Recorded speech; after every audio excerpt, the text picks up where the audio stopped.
Today we're going to be doing superposition, but we're going to do the long-handed version of a problem that was solved for SPICE simulation. So if you have not seen that one or you want to watch it after, go to the video down in the bio, or maybe I'll put a link on the screen. We'll see. All right, so we start with a circuit that looks like this. We have a battery called B1, which is 28 volts, connected to a resistor T topology,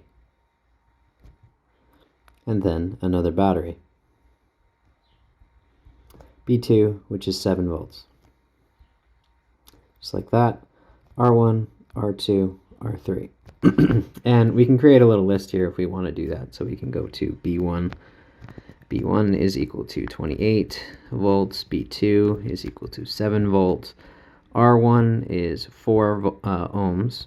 Almost said volts there. R2 is equal to 2 ohms. And R3 is equal to 1 ohm. And what we're looking for is this voltage right here. We're going to call it V. So V is unknown. Okay, so superposition, first thing we're going to do is we're going to take this source right here and we're going to replace it with a short circuit, right? So that's what's going to allow us to evaluate the circuit for B1. So that's what we're going to do. We're going to redraw. Here's our voltage source.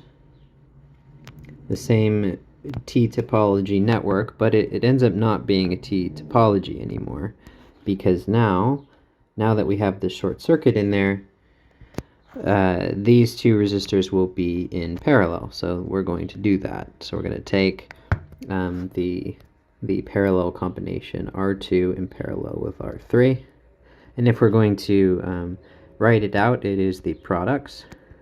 So R2 multiplied by R3 divided by the sum. If we evaluate for R2 and R3, we get 2 over, and this is R2, which is 2 ohms, plus R3, which is 1. We get 2/3 of an ohm, something like that. Should make sense. All right. Okay, so then we redraw the circuit.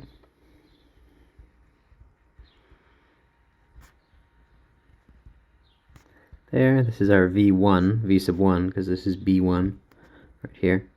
This is R1. And then we have this REQ here. EQ1, we'll say. Okay, which is equal to 2/3 of an ohm, and then we have 4 ohms here. Okay, so if we want to know what this V1 voltage is, it's going to be the voltage dividing combination. So V1 is going to equal to B1 multiplied by REQ1 divided by REQ1, and the sum with R1.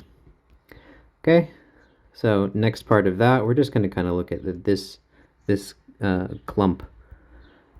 2/3 of an ohm over 2/3 of an ohm plus 4 ohms.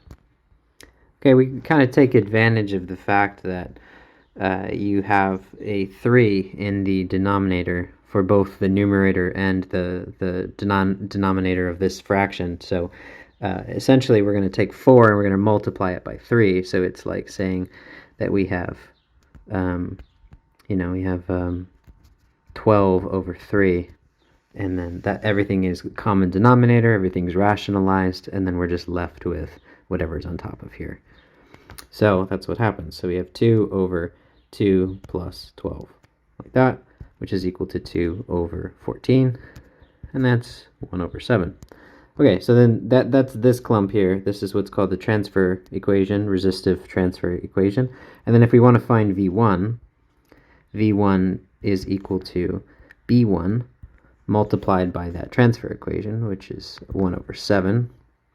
And that's going to be 28 over 7 and equal to 4 volts. Okay, so that's just the first part. Now we have to do the other part. So we're going to replace the short for B1, same resistors, and now the B2 source is connected. And we'll come back to this, the V1. Remember, V is equal to V1 plus V2. So we have this part here. This is still a question mark because this is still a question mark. And we're still trying to find this one. So this is R1, R2, and R3, and B2. And just to update again, we put a little list here.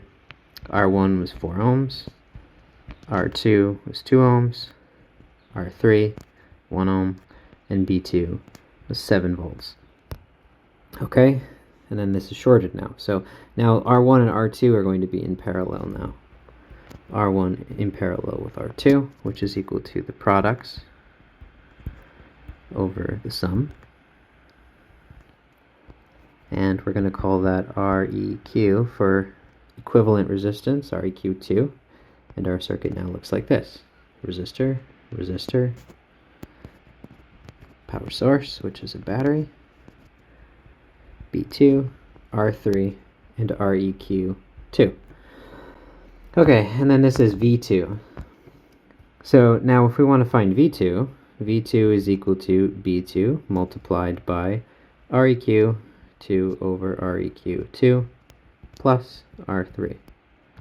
And this is another transfer equation. So we're going to just look at that portion of the transfer equation over here. So if we came back here and we evaluated for R1 and R2, R1 is 4 ohms and R2 is 2 ohms. So you're going to get 4 multiplied by 2, the products, 4 plus 2, which is equal to 8 over 6. If I reduce this further, it's going to be 4 over 3. Okay, so then now I start to work on this clump here, which is the transfer equation from the voltage divider network. So we have 4/3 over 4/3 plus 1.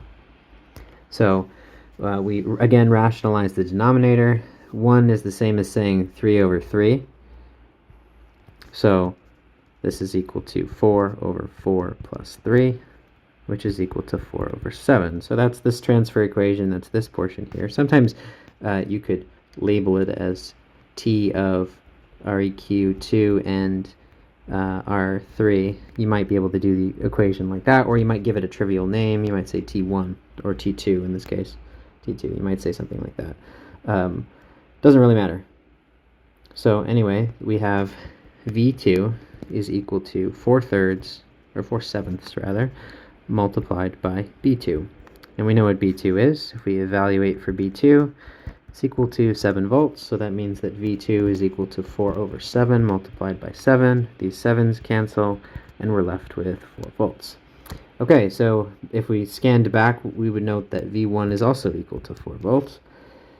And finally, for the voltage of interest, V, it's going to be V1 plus V2, which is equal to 4 volts plus 4 volts. And then that means that V is equal to 8 volts. And we proved that by doing a simulation, or at least we did a check. So if you end up doing it by hand first, then that's a sanity check. If you did it in SPICE, then this is a check for the SPICE, which there'd be no reason to check it, but whatever. So here you are, the full version of that superposition problem.